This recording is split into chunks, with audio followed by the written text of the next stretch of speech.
शाश्वत टाइम्स, एक नया सवेरा। मेले में चोरी का खेल करने वाला अंतर्राष्ट्रीय गैंग दबोचा गया।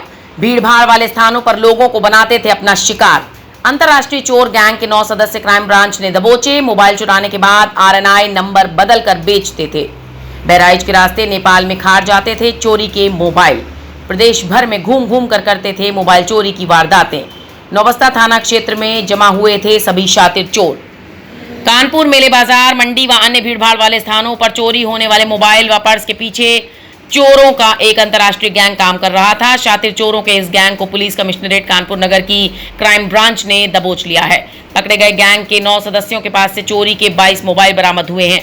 मोबाइल चुराकर इन्हें एजेंट के माध्यम से नेपाल में खपाया जा रहा था। नगर समेत प्रदेश के कई जनपदों के हैं चोर।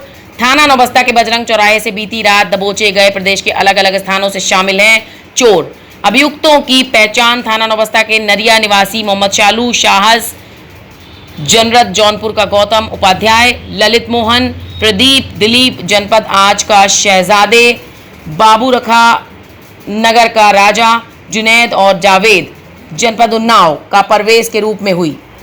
उनके पास से चोरी के 22 मोबाइल फोन व 500 ग्राम चरस बरामद हुई है। इसमें मोहम्मद शानू गैंग का लीडर है। कई मेलों में कर चुके हैं वारदात। शातिर चोरों का गैंग अब तक बिल्हौर में लगने वाले मकनपुर मेले, बाराबंकी के देवाशक मेले, अंबेडकर नगर के कचौसे का मेला, मोदाह शरीफ मेला, बांगरमऊ के सडीला का मेला, बरेली के आला हजरत के मेले, बदायूं का मेला, नारेरा का मेला, उन्नाव में सफीपुर का मेला, बिल्हौर के नोट जागीर का मेला, कानपुर नगर में जाजमऊ के मेले में चोरी की वारदातों का खेल। नेपाल में होती थी सप्लाई। पकड़े गए गैंग ने बताया कि मेलों से मोबाइल चुराकर ये गैंग बहराइच सीमा में रहने वाले इस्माइल नाम के व्यक्ति को रोडवेज बस में पार्सल के रूप में भेजता था। बस का नंबर ये गैंग इस्माइल को व्हाट्सएप कर देता था। पार्सल लेने के बाद इस्माइल इन मोबाइल फोनों को नेपाल के रहने वाले राजू नेपाली को दे देता था। राजू इन मोबाइल फोन की आईएनआई नंबर बदलकर नेपाल में बेच देता था। नए मोबाइल की 40% कीमत गैंग को ट्रांसफर की जाती थी। Crime branch police commissionerate Kanpur Nagar को एक बहुत महत्वपूर्ण गैंग को पकड़ने में सफलता मिली है।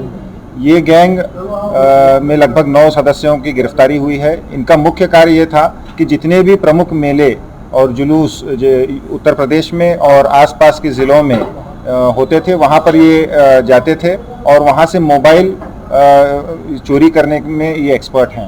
और सबसे चौंकाने वाली बात ये है कि उक्त मोबाइलों को ये नेपाल और बांग्लादेश स्मगलिंग के ज़रिए से भेजा करते थे। आप लोगों को जानकारी होगी कि एक D80 नाम का एक गैंग प्रचलित है, जो पिछले साल भी नौबस्ता थाने में ये लोग अरेस्ट हुए थे।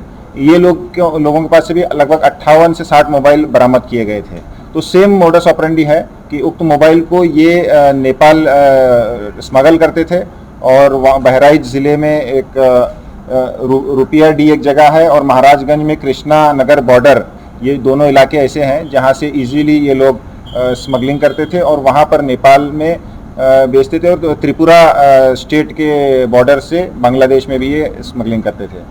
इस गैंग के पास लगभग 22 मोबाइल बरामद हुए हैं और इसका जो मुख्य गैंग का मुख्य सरगना है शानू रंडी, इसका नाम इसे बुलाया जाता है। और इसके अलावा जौनपुर के 3 लोग हैं और आजमगढ़ के कुछ लोग हैं और बचे हुए शेष लोग कानपुर के हैं। इन सब लोगों को गिरफ्तार किया गया है। अभी तक जो जानकारी मिली है, लगभग 10,000 मोबाइल ये लोग स्मगलिंग के ज़रिए से चोरी करके भेजे हैं। और D80 गैंग जो कई जगह से अरेस्ट हुआ था, भोपाल से अरेस्ट हुआ, महाराष्ट्र में अरेस्ट हुआ, वहाँ तक ही जाकर काम कर रहे थे। तो एक वक्त आया कि जब उनका बहुत जगह उनकी शोहरत वो फैल गई कि ये गैंग काम कर रहा है और वो गैंग है जिसको गुड्डू भी कहा जाता है।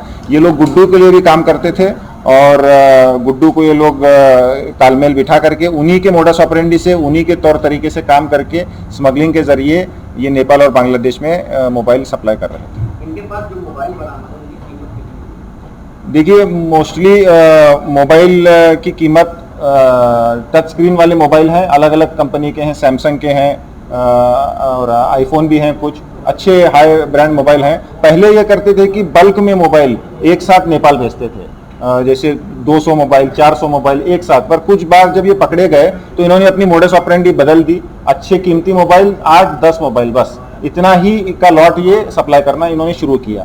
नेपाल में या बांग्लादेश में जिनको बेचते थे तो क्या इन्होंने बताया कि वहाँ पे कोई ऐसा डीलर है इनके पास? देखिए एक पूरी चेन बनी हुई है। कुछ लोगों के जो भारत देश में जो बॉर्डर पर डील कर रहे हैं उनके नाम प्रकाश में आए हैं।